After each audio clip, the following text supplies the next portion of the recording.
Xin chào các bạn đã quay lại với kênh của Ba Bình Dương. Nói đến món ngon ngày Tết thì nhiều vô kể. Trong đó có món tai heo ngâm chua ngọt là một trong những món ngon được nhiều gia đình Việt ưa thích. Dễ làm nè, dễ ăn và bảo quản được rất là lâu. Làm món ăn chống ngán trong ngày Tết, cuốn bánh tráng hoặc nhâm nhi với chút rượu bia rất là bắt luôn đó. Năm nào nhà mình cũng làm món này để ăn Tết. Đây là thành phẩm tai heo ngâm chua ngọt của nhà mình nè.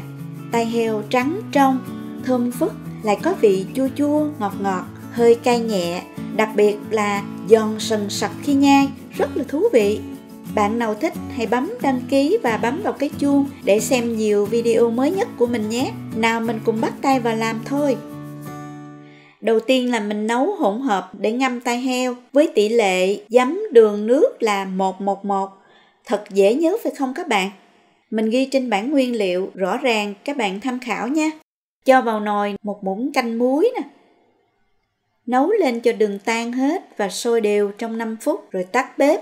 Lưu ý là bạn nào thích vị ngọt hơn chút xíu, nhớ thêm lượng đường 50g nữa là được.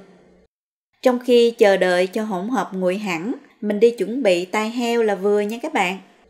Khi mua tai heo, các bạn chọn tai heo phải tươi nè, mới, có phần sụn tai dày, phần da bên ngoài trắng, sáng, không có các vết bầm tím, không bị nhớt hoặc có mùi lạ.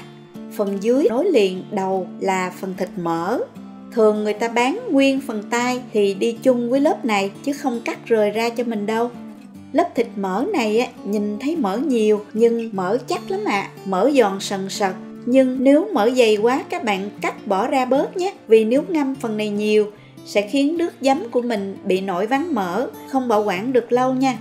Cách sơ chế tai heo thì các bạn cạo lông thật sạch nè, cắt bỏ hết phần tai trong cho thật là sạch. Lúc mua các bạn nhờ người bán làm sạch sẽ đỡ cực hơn. Xong rồi mình dùng muối và giấm chà sát cho tai heo sạch và trắng hơn. Đây, tai heo của mình đã được làm sạch sẽ rồi nè. Kế tiếp thì mình luộc tai heo, cho vào nồi 1,5 lít nước và 1 muỗng canh muối, 3 muỗng canh giấm ăn. Cho tai heo vào từ khi nước còn đang lạnh hoặc ấm ấm là được, để tai heo không bị đen nhé các bạn. Cho vào vài lát gừng nè, vài củ hành tím cắt lát. Mở lửa lớn cho nước sôi. Nước phải ngập tai heo. Nếu bạn để nổi tai heo khỏi mặt nước, tai heo sẽ bị đen đấy. Xong giảm lửa vừa và mình sẽ luộc trong 15 phút cho 3 cái tai heo này, tính từ khi nước sôi nha. Các bạn thử tai heo bằng cách lấy đũa xiên qua phần dày nhất của tai heo. Thấy xuyên thủng là đã chín rồi đó. Không luộc quá chín, khi ngâm tai heo dễ bị đổ nhớt. Trước khi vớt tai heo ra, mình chuẩn bị sẵn một thau nước đá thật là lạnh nha. Bây giờ tai heo đã chín rồi, mình vớt ra và bỏ ngay vào thau nước đá.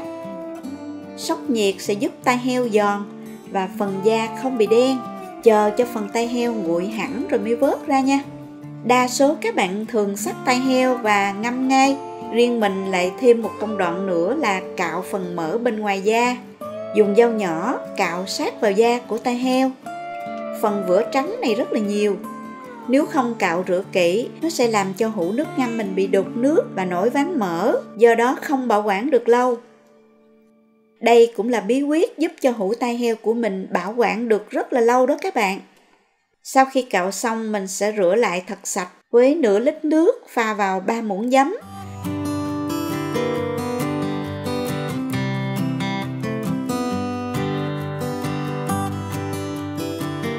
Để ráo mới tiến hành cắt tai heo nha. Các bạn xắt ngang ở phần ngoài, bỏ bớt đi phần mỡ, rồi xắt thành từng miếng mỏng như thế này nè.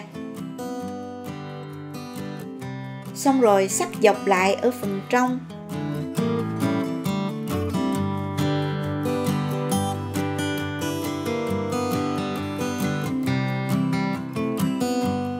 Mỗi miếng tai heo đều có sụn trắng bên trong, nhìn đẹp và ngon quá các bạn ha. Mình xắt xong rồi đây. Để ở đây hong quạt cho thật khô nước. Phần tỏi mình cũng phải sơ chế. Tỏi nhớ cắt lát ra cho thơm. Rửa qua nước muối loãng và ngâm giấm trong 15 phút trước khi bỏ vào hũ cùng với tai heo. Bây giờ tai heo cũng đã ráo nước rồi, mình cho tai heo vào hũ nè. Hũ đựng cũng phải sạch và khô ráo nha. Dung tích của hũ cũng phải lớn hơn lượng tai heo mà bạn định ngâm. Cứ một lớp tai heo, các bạn cho một ít tỏi xay kẽ. Cứ như thế các bạn nhé. Cho vừa xốp thôi nha các bạn, không được nén chặt, để tai heo được ngấm nước ngâm thật đầy đủ.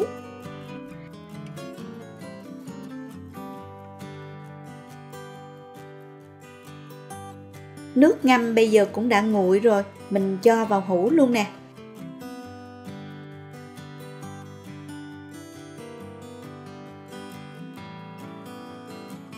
Tai heo phải được ngập trong nước ngâm, xong rồi đậy nắp kín, chờ 2 ngày sau là dùng được.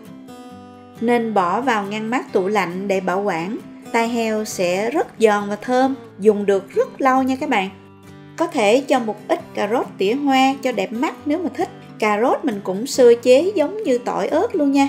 Nếu mà để dành dùng lâu á, các bạn không nên bỏ cà rốt vào chung nhé. Còn ớt thì cho ít thôi, cho có màu sắc. Nhiều quá ớt cũng dễ bị nhũng trong thời gian bảo quản. Ớt các bạn nên lấy phần hột ra. Và đây mình cùng xem thành phẩm tai heo ngâm được 3 ngày nè. Phần nước ngâm tai heo rất trong, bên trên không có ván mỡ nha, rất là thơm nữa.